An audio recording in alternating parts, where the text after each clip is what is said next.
Hey, what's up, YouTube? We're here with Corentin, Soen. He just topped this weekend's Montreal Regional with Lost World Dinosaurs. Go ahead, man. I wanted to play the deck because I wanted to play a dinosaur deck just out of personal preference, but all of the existing ones are kind of combo decks, and it's really not the kind of thing I really like playing because either you can auto win by just doing your combos going first, or you can go second and insta lose to a single floodgate. And I don't really like decks that auto win as easily as they auto lose. I want to have something that plays its game every single game, which is why I decided to play Lost World, because it's a go second deck, which means you don't depend on the dice roll, and then the deck has plenty of spot removal, so you don't auto lose to a single floodgate, and you actually get to play the game every time. Fair enough. So for the deck list itself, it's a dinosaur deck, so no surprise, 3 Oviraptors, 3 Tyrannosaurus, 1 of each baby, the 1 Giant Rex for the grind, the 1 Aeolo for like Link Plays and Chanbara. So this is for the small ones. And then for the big ones, we have the 2 UCTs, the 1 Coatlas to search the pill, and because it's a go second deck, we have 2 Pancratops. Helps a lot to have like pops in main phase 1 to actually reach Oviraptor and the Lost World if you don't open it. So pretty like classic ratios, pretty lightweight. As for the hand traps, 2 Ash Blossom, 2 Ghost Ogres.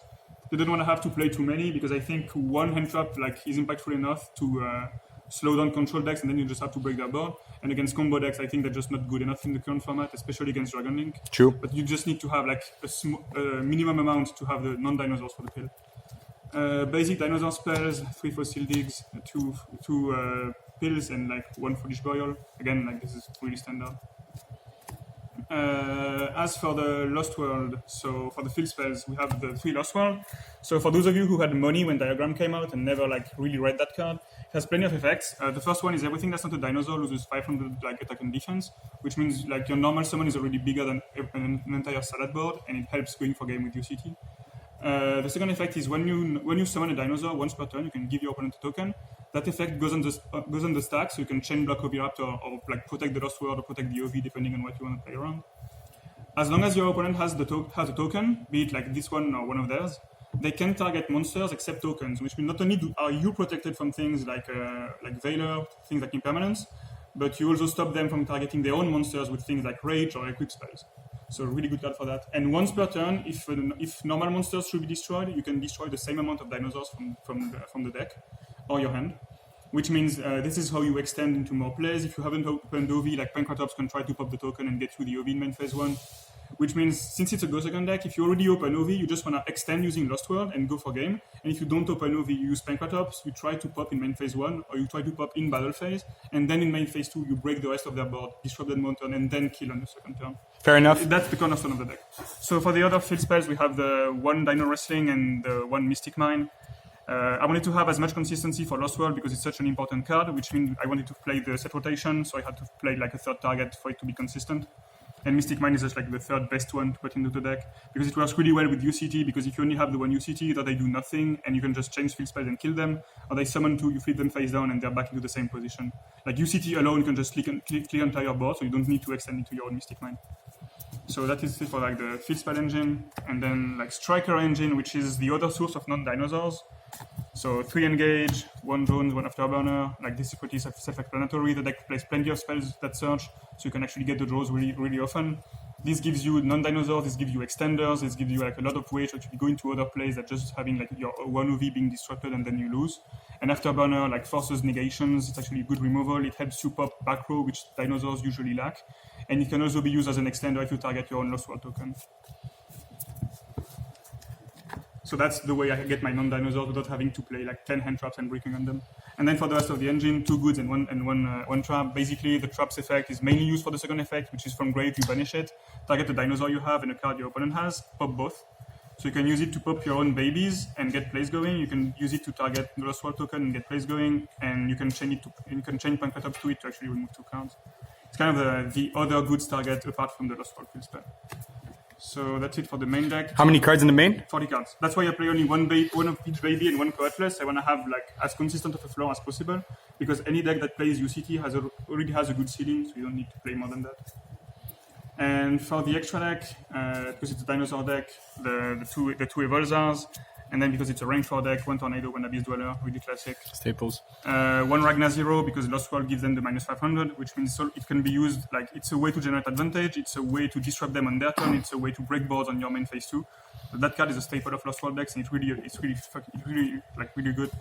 I don't think I've ever lost a game where both effects resolved for obvious reasons because it's a +4. Links, obvious, the one Nightmare and the one so Phoenix and Unicorn, classic.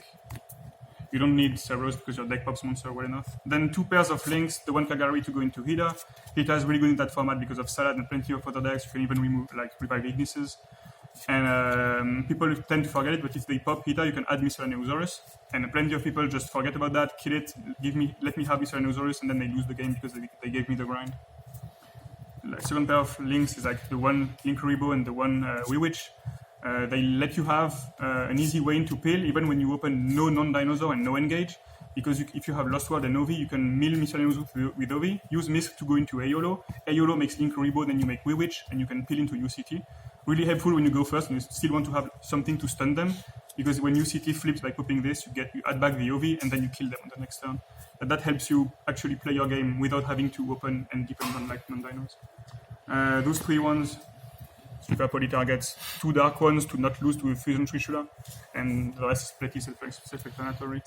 Dragostapelia also helps break pen boards. And the one Chanbara, because MVP. This is 4k6, UCT is 3k5, and people have 8k life points, so yeah, math checks out.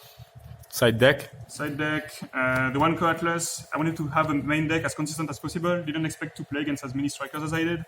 So I just side that one. You can swipe it for a UCT when you play against strikers. For all of the other matchups, like Pancratops does the job really well, and UCT is better for every monster matchup.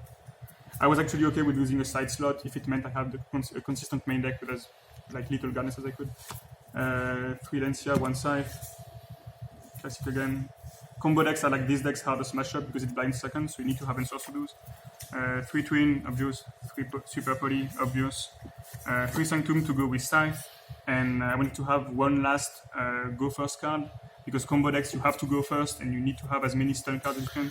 I played the 1 Strike because it's actually it's the only Solemn you're actually not mad about drawing in a leftover turn, because it's the one you can set bait on effect and remove, whereas Warning and Judgments are complete ass if you open them later on. So yeah, that's it for the side deck. I break maybe once with the Scythe, but it's okay because even if you open Scythe and Sanctum, you can still pop your Scythe with Tornado and you can Sanctum into Lancia. So there's no problem with it. What were your matchups like during the day? I 2-0'd Mystic Mine round 1 because Lost World makes the matchup super easy because you give them monsters and you can actually out the Mystic Mine with that. Then I 2-0'd Pranked, which is a really, really nice match. You can actually break their board, stun them 1 turn and then you kill them.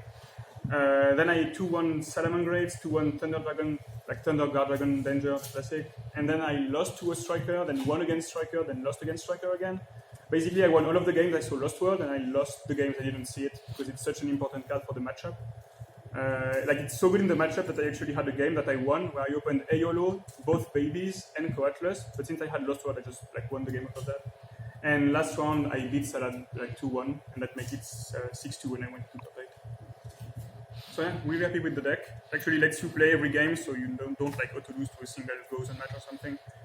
And if you know how to play your game, I think the deck is still Anything else you want to tell us about the deck you chose to play for this event? No, it was really nice. It lets you play every game. You have your game plan every time, and you don't depend on dice rolls. So you can actually I feel that you deserve your wins, and you actually have a way to play every game.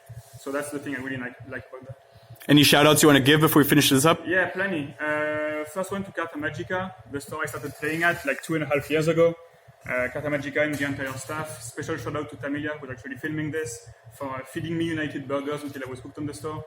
And shout-out to all of the players that beat my ass until I learned how to play the game decently. Shout-out to everyone on our Discord server who insisted that I come and play the regional because I didn't intend to at first. Actually turned out pretty well, so thanks for them. And shout out to Abdullah from Matter Gaming, who actually won that regional, and he's probably going to upload this on his YouTube channel. And thank you. All right, good job, bro.